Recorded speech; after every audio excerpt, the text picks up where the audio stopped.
नमस्कार दोस्तों, जय जोहार। मैं कौशल तिवारी और बिहनिया संध्या में आपका स्वागत है। यह चुनाव यानी 2024 का लोकसभा चुनाव सिर्फ एक तो चोरी ऊपर से सीना चोरी की कहावत को ही चरितार्थ नहीं करता है, बल्कि झूठ अफवाह के आसरे नफरत की राजनीति ने बेशर्मी की सारी हदें भी पार कर दी। अपने को सबसे ज्यादा ताकतवर बनाने की फिराक में या बताने की फिराक में मोदी सरकार ने इस दौर में क्या कुछ नहीं किया, और हालत ये है कि अब 400 पार का जो नारा दिया गया है वह मतदान के पहले चरण के पहले ही हाँफने लगा है। कार्यकर्ता हताश हैं, उन्हें मोदी सत्ता की करतूत का जवाब देते नहीं बन रहा है, लेकिन सत्ता अपने में मस्त है। वह सब तरफ एक ही बात, एक ही आवाज उठा रही है, और हालत ये है कि अब उसे अपने 2047 का सपना भी याद नहीं रहा है। वह वापस उसी राजनीति पे उतर आई है जिस राजनीति के आश्रय उसने सत्ता हासिल की थी, धर्म और छद्म राष्ट्रवाद। ये मुद्दे ऐसे हैं जो भारतीय जनता पार्टी का पीछा नहीं छोड़ती, या भारतीय जनता पार्टी जानती है कि इसके बगैर वह एक सीट भी नहीं जीत सकती। और शायद यही वजह है कि फिर देश के प्रधानमंत्री नरेंद्र मोदी हो या गृह मंत्री अमित शाह या भारतीय जनता पार्टी के राष्ट्रीय अध्यक्ष जेपी नड्डा क्यों ना हो या आरएसएस प्रमुख मोहन भागवत क्यों ना हो, सब धर्म और छद्म राष्ट्रवाद की राजनीति में उतर आए हैं। और कार्यकर्ताओं का ये आलम है कि उन्हें मोदी सत्ता की करतूत का जवाब देते नहीं बन रहा है। सवाल ये नहीं है कि दक्षिण में भारतीय जनता पार्टी को कितनी सीटें मिलेंगी, क्योंकि जिस तरीके से देश के प्रधानमंत्री नरेंद्र मोदी दक्षिण का खाक छान रहे हैं, यकीन मानिए कि कर्नाटक में जिस तरीके से येदियुरप्पा नाराज है या गुटबाजी चल रही है, दक्षिण में पिछले बार के मुकाबले यानी 2019 के मुकाबले आधी सीट भी नहीं आने वाली। नॉर्थ ईस्ट का क्या हाल है? यदि असम को छोड़ दें आप, तो मणिपुर ने इस देश को जिस तरीके से शर्मसार किया है, उसके बाद भी यदि सत्ता बेटी बचाओ बेटी पढ़ाओ का नारा गढ़ रही है, तो क्या कार्यकर्ताओं के लिए शर्मनाक बात नहीं है?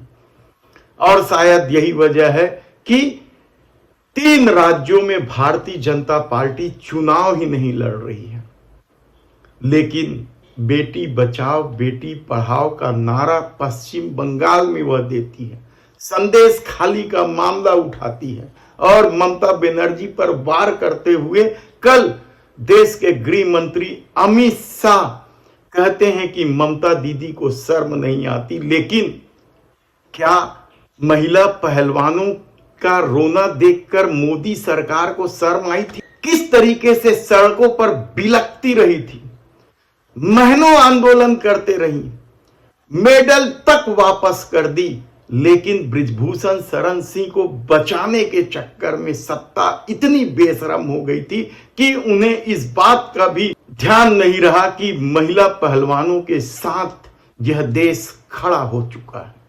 और जब तक यह बात उनके समझ में आती, इतना देर हो चुका था कि बृजभूषण शरण सिंह ने अपने आदमी को कुर्सी पर बिठा दिया।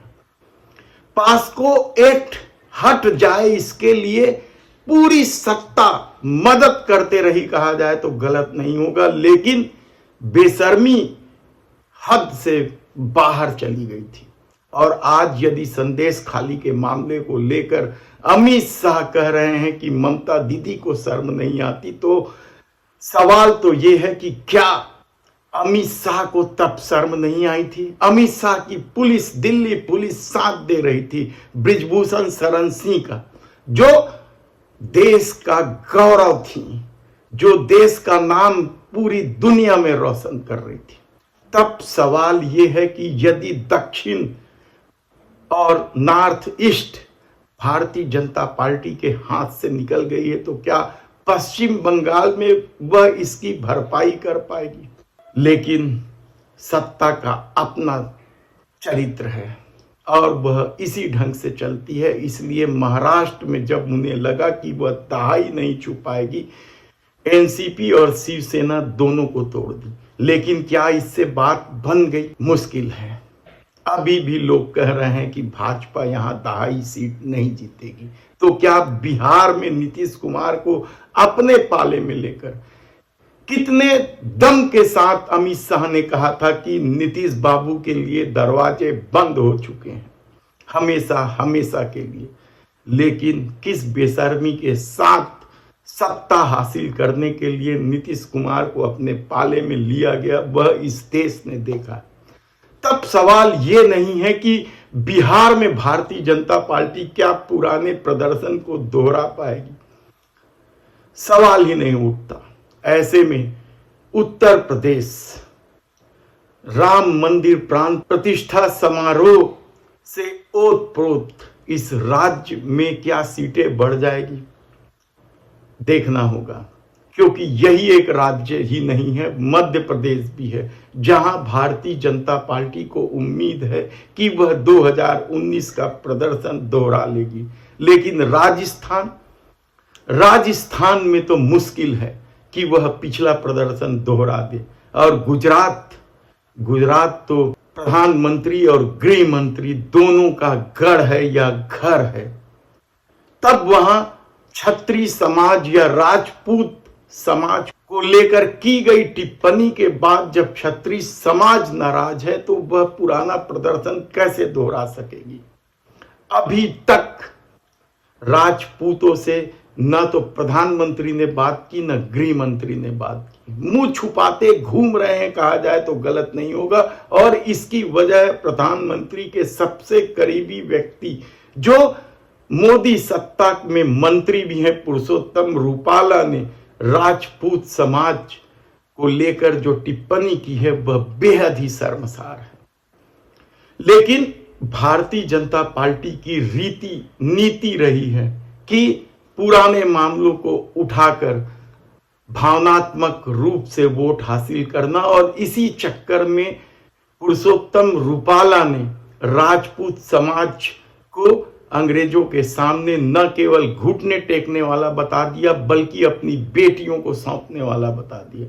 यह मामला तूल पकड़ रहा है। लेकिन दूसरी जगह के क्षत्रिय समाज को या राजपूत समाज को क्या मोदी शाह ने साध लिया है? और दूसरे राज्यों के राजपूत समाज को इससे कोई फर्क नहीं पड़ता कि गुजरात में राजपूत समाज को गाली दी जा रही है। वैसे तो ये लोग करणी सेना बनाकर क्या कुछ माहौल नहीं बनाए थे इस दौर में, किस तरीके से एक फिल्म को लेकर बवाल मचाए थे। लेकिन आज मामला भारतीय जनता पार्टी का है और आंखों में पट्टी धर्म का बंधा हुआ है। शायद इसलिए वे इस बात को नजरअंदाज कर रहे हैं। लेकिन छत्तीसगढ़ में भी भारतीय जनता पार्टी के लिए प्रदर्शन दोहरा पाना बेहद मुश्किल है।